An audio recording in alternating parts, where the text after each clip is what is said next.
Hi, welcome to 2 Gauge Farm. My name is Kyla. I am going to share a sourdough discard Pop-tart recipe. I'm gonna link the recipe. This is not my recipe. I've just played around with this recipe a little bit, and I think it's really, really good. That's why I'm sharing it. It says on the recipe, because I'll link the recipe below in the notes, but it says it's a Pop-tart, but I think if you can get the crust really flaky, like using frozen butter and handling it the minimal amount as possible, I think it tastes like a toasted strudel. So I don't know about you guys, but when I was a kid, toaster strudels, I love Pop-tarts too, but toaster strudels were my favorite. And they were flaky and delicious. And this is what this recipe tastes like. And I have a lot of jam that I need to use up that's in my fridge. And so I'm gonna share this recipe with y'all. I already weighed out, we're gonna get started right now. I already weighed out my flour. It is 2 1/4 cups. I have my recipe written down right here. 2 1/4 cups all-purpose flour. I'm sure you could use pastry flour here as well if you have that. I usually use all-purpose across the board, unless I'm milling flour, which I don't do a lot of because I don't like my grain mill. But so 2 cups and a quarter flour, and I did 300 grams. 1 cup. Actually, we're gonna do the dry ingredients first. Half a teaspoon of salt, 2 tablespoons of sugar, and that ended up being 30 grams. And I'm gonna give this a little mix. Let me grab something to mix it. Try not to mix on your scale if you're weighing the ingredients out. Okay, so now we're gonna do 1 cup sourdough discard. I don't know if I'm gonna have 1 cup. If I have a little bit less, it's not that big of a deal because we're essentially making a pie crust. And you can add a little bit of milk to it if it's too dry. So I need to feed this, is my sourdough starter. I need to feed it to make bread. So that's why I'm gonna make this recipe to use up some of my discard. So I only have half a cup, which is around 100 grams. So that's all I'm gonna add. The recipe calls for 1 cup, which would be more than 100 grams, but like I said, I'm not gonna add that much because that's all I have. So, set that aside, and I will feed this later. And I'm gonna give this another mix. Oh, I could have used my spoon. Oh well, I'm gonna grab something else then. Here I am using more dishes than I need to. So I'm just gonna give this a rough mix real quick, just to try to mix in the sourdough discard a little bit before I add the butter.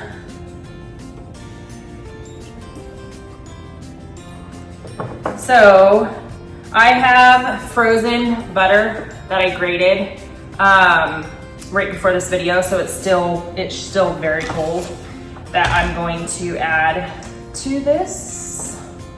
It is 1 cup or 2 sticks of butter. I'm gonna mix this in, half of it. I just poured half of it in there, and I'm gonna give it a little rough mix. And I don't cube my butter when I'm making pie crust. I grate it because I find it's easier. But if you want to take a knife and cube it that way, I use frozen butter because it gives you a flakier crust. And that's what Pop-tart is, right? You're using it, it's pretty much pie crust. And we're going for the flakiest crust we can get. And here I am not using a big enough bowl, but here we are.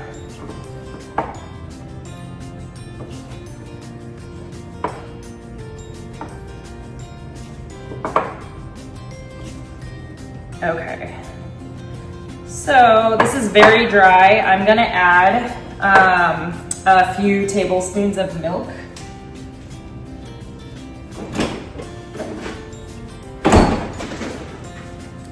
I'm just gonna eyeball this. The recipe calls for 1 to 2 tablespoons of cold milk. I'm just gonna eyeball it until it looks like it's coming together. I'm not gonna use my hands until I absolutely have to because I don't want to melt the butter.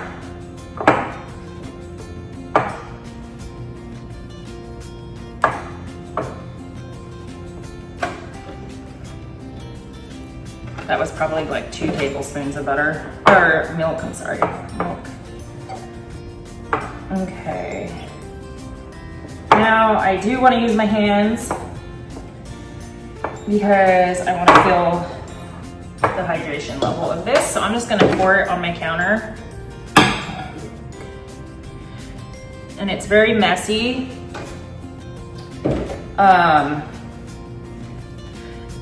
Very dry is what I mean by messy. It's very dry.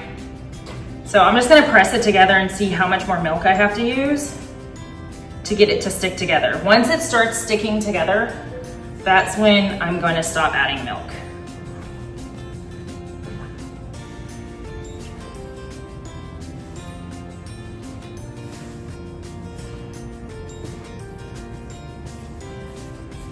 So I'm going to add a little bit more milk.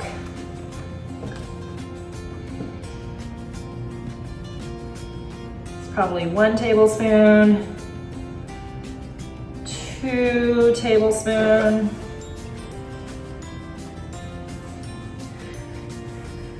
You would also use this same concept for like making flaky biscuits too.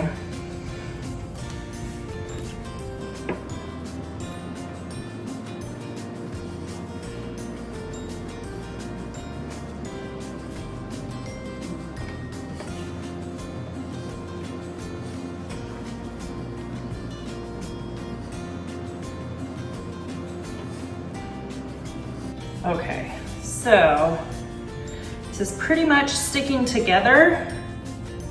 I'm gonna shape it into a disc and I'm going to wrap it in plastic wrap.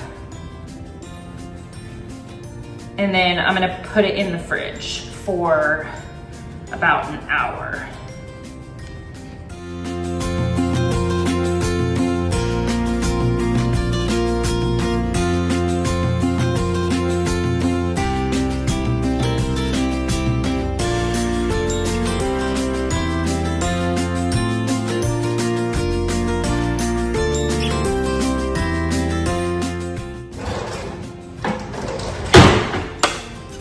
Sticking to the bottom, so I just grabbed my bench scraper just to help me out, and I'll be using that again, so I'm gonna just leave it out.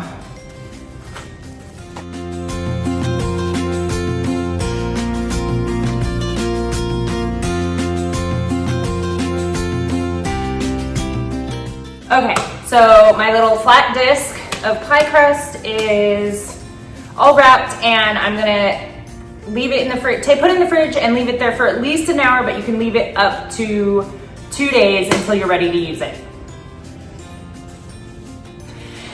So it's been about an hour, and I ended up putting it in my freezer for 5-10 minutes just to make sure it was cold, a little bit colder, because I would have liked to have left it in my fridge a little bit longer, but I don't have time. I want to get this finished and start dinner. So I'm gonna change my camera angle so you can see what I'm doing, but I'm gonna be rolling it out, and I'm gonna do a couple of these Pop-tarts or Strudels in circles. I'm gonna use a biscuit cutter to make it easy for that. And then I'll show you, if you want the traditional square, how to do that as well. So let's change my video so you can see what I'm doing here. Here's my dough. Let me grab my biscuit cutter. This is a 3 1/4 inch biscuit cutter. So these ones will be a little small, and then I'm gonna use my bench scraper to cut the rectangles. So we're just gonna start by unwrapping the pie crust. Probably could have used less plastic, but you know, want to make sure no air was getting to it. Oh, I want to put some flour down. Do a little sprinkle. I like to put some off to the side in case I need more than I have down right here. Actually, I'm gonna give myself some more room, so I'm gonna move these things up there.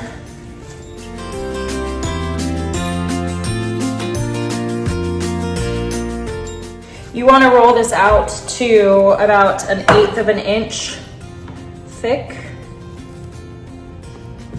And every few rolls, pick it up and add some more flour underneath it so it doesn't stick to the counter.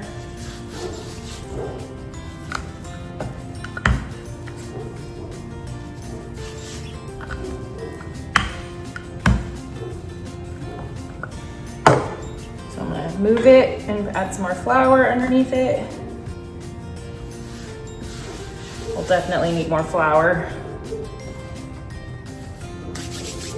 So I'm gonna add more flour to my counter. This recipe is actually really easy to do. It can seem overwhelming or intimidating, but it's really, really not.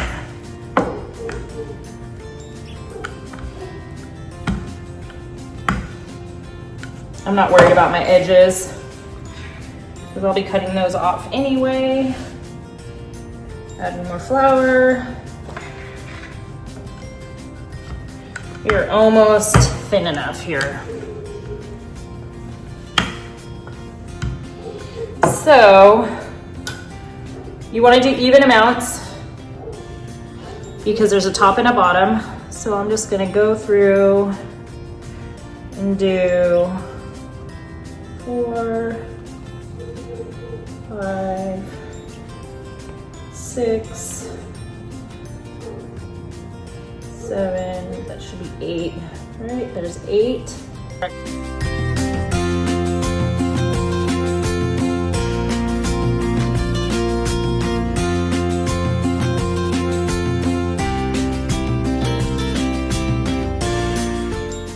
So there are 4 circles, and then I'm gonna take, most bench scrapers have a ruler on it. You can also use a ruler if you have a ruler. That way you can try to get them even. I'm gonna do 3" which is 3" by 4. So 3" is right there. So I'm gonna do that. I'm gonna make a little line with my finger so I know where that is. And that's not gonna work. See, this is why I'm not that even. I'm just gonna square everything up first, and then we'll cut 2 pieces. I forgot last time I had a hard time doing that too. So this piece right here, I'm actually just gonna cut it in half because they'll be equal pieces. I'm gonna eyeball it.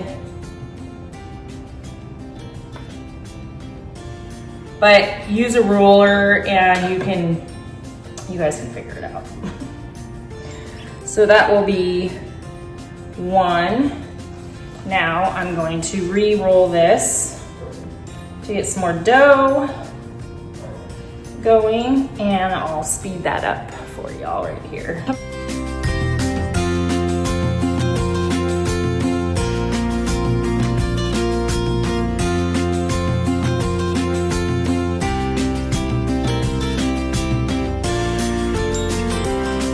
See if I can actually measure out 3 by 4 inches with this one. So I'm gonna square up the sides.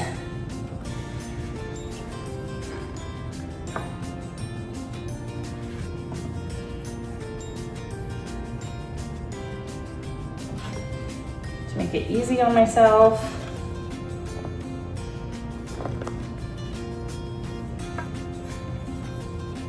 And you know what? So, let me see. This is about 8 inches wide, so I'm gonna do the same thing with this one too. I'm just gonna cut it in half. Oh, I did that way wrong. See? Measuring these are hard for me. But if you get a ruler, I can't see very well on this thing, but if you get a ruler, it's a lot easier. And then I'm just gonna cut this in half.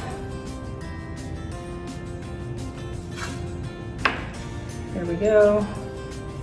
Fold it in half. I pinch the end so I know where the half mark is. There we go. That's an easy way for me to do it. Okay, so there's 3 square ones. I like having different sizes because these can be rich. So if you don't want like a whole one, you can have these little circles, or like there's a small square one. I'm just gonna use up the rest of this dough and I'll speed it up for y'all right here.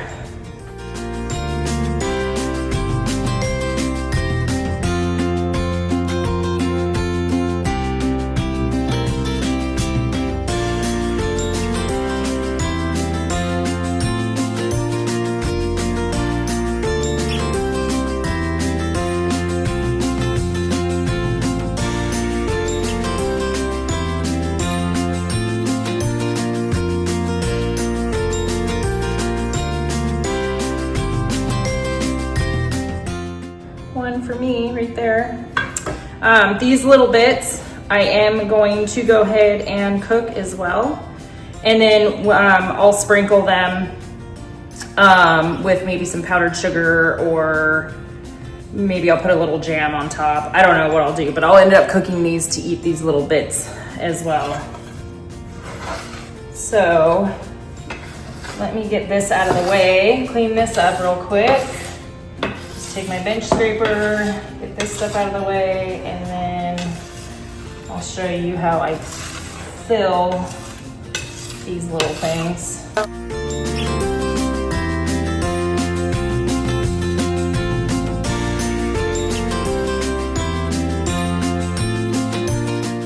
So I have a baking sheet with parchment paper right here. So let's start filling. So we have, actually I'm gonna do one at a time, so when I do the sides I don't have to worry about smushing the other one. I just had some jam in my fridge that I want to use up because it's homemade and I want it to go bad. You can use whatever kind of jam you want. I'm using strawberry, and if your jam is kind of runny, you can add a cornstarch to it to make it a little bit thicker.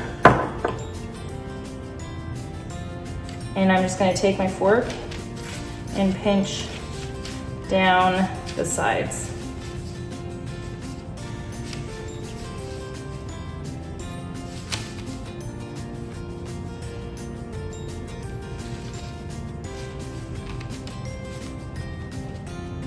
And I'm gonna take my finger and then push down some more, just because we don't want that jam to come out. So, there's our first one. Now I'm gonna do a square one for y'all.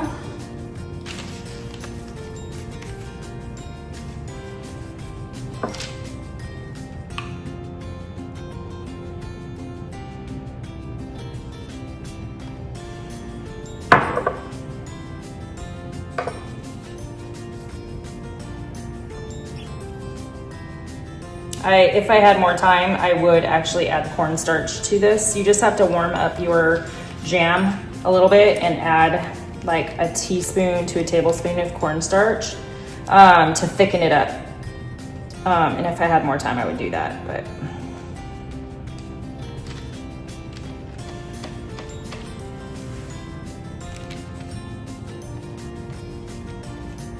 If my dough was colder, this was one of the last ones I rolled out, so it's pretty room temperature at this point.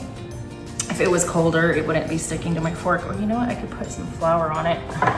Let's do that. So, there we go. I just put a little flour on my fork. So that'll help y'all too. If your fork is sticking to the dough, just put some flour on it.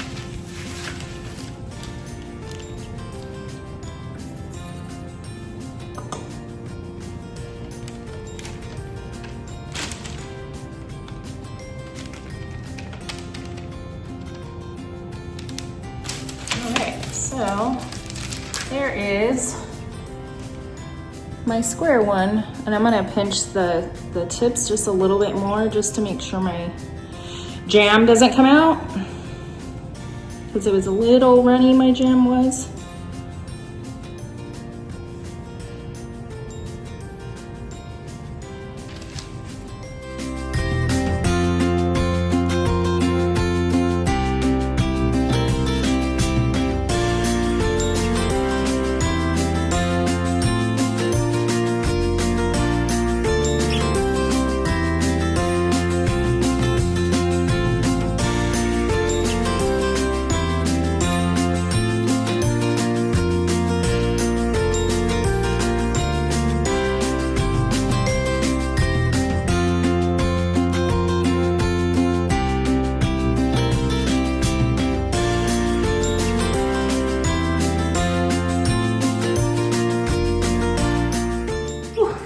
Trying to I always struggle with my camera angle, sorry guys. Okay, so these are ready to go into the oven, and you know, I'm not a pastry baker, pastry chef, so you know, they don't look perfect, but y'all aren't either, so I don't care if they don't look perfect. My family will still enjoy them. And then you can see my little ends that I cut off, I'm putting in there as well. So these will go into the oven for, sorry, I can back it up. These are gonna go into the oven for 20 to 25 minutes at 375. Let me confirm my recipe real quick. Oh, sorry, y'all.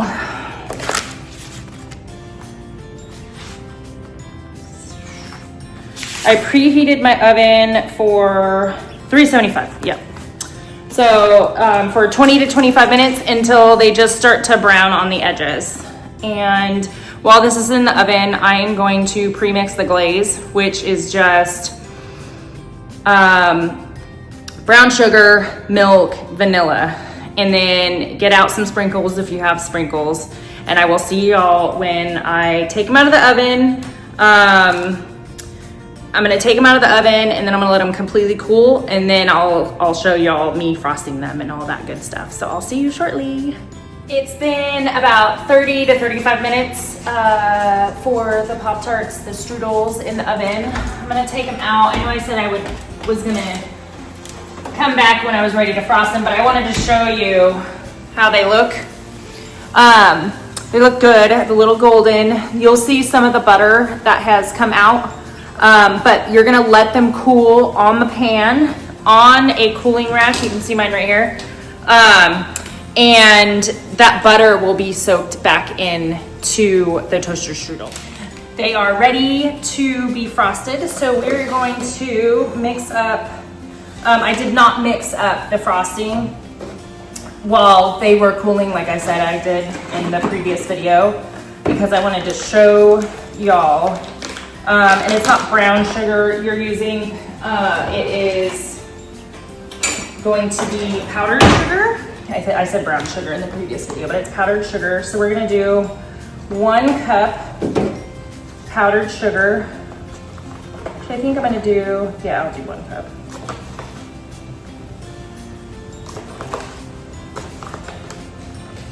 One cup powdered sugar. And you could put that through a sifter if you want, so it's not clumpy. I'm gonna use a whisk, so it's not really that big a deal anyway. I'm gonna do 1 teaspoon of vanilla extract. And if you pour it right into the vanilla cap, that should be about 1 teaspoon. And we're gonna start off with about 2 tablespoons of whole milk, or you can also use half and half. You can use cream, whatever you have.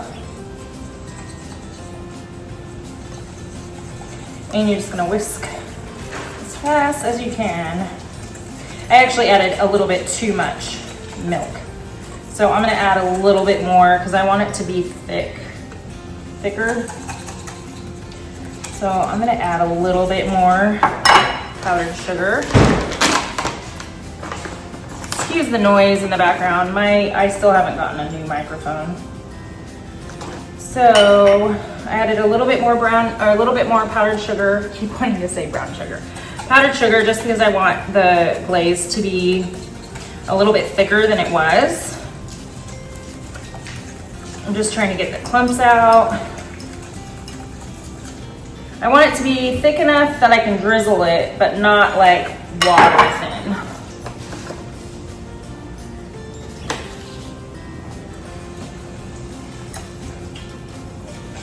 So if you do like I did, like where you add a little bit too much milk or cream, you can add more powdered sugar to it to make it thicker.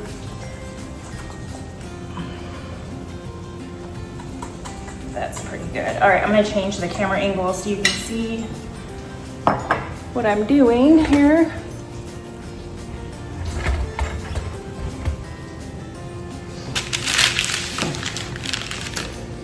So I also have some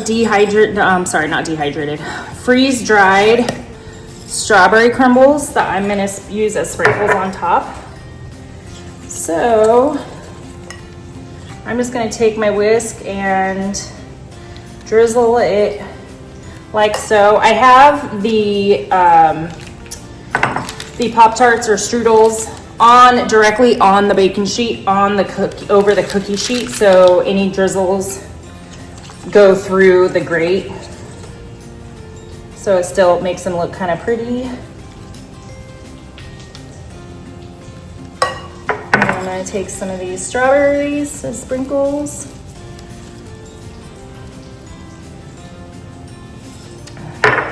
Now if you want more frosting than that to actually cover like a Pop-tart frosting, you can just dump it on like that. And I'll leave that one unsprinkled. I'll just do the glaze like that for that one. We don't like a ton of frosting, so I'm gonna do mostly just the little bit of frosting like so.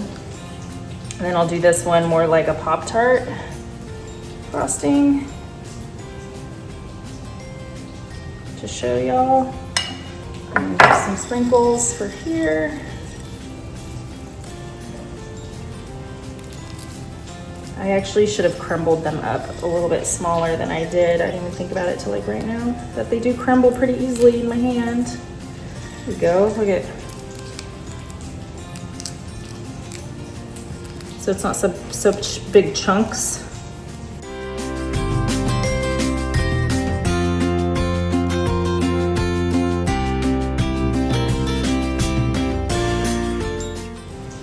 And I'm gonna leave those two, well, no, I don't wanna leave it unfrosted. I'm gonna leave one unfrosted.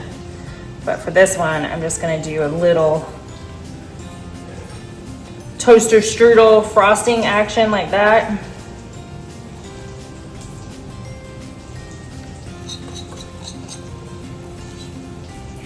And then I'll leave this one unfrosted. So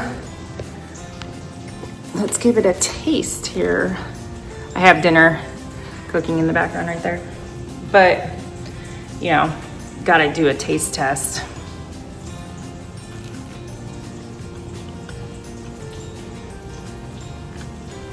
If you like toaster strudels as a child, you would love this recipe. It's like Pop-tart on crack recipe and more like really good toaster strudel. I hope you enjoy this recipe. Let me know if you make it, if you have any questions. And I hope you all have a wonderful day, a blessed week, and I will talk to you all later. Hi guys. What are you doing?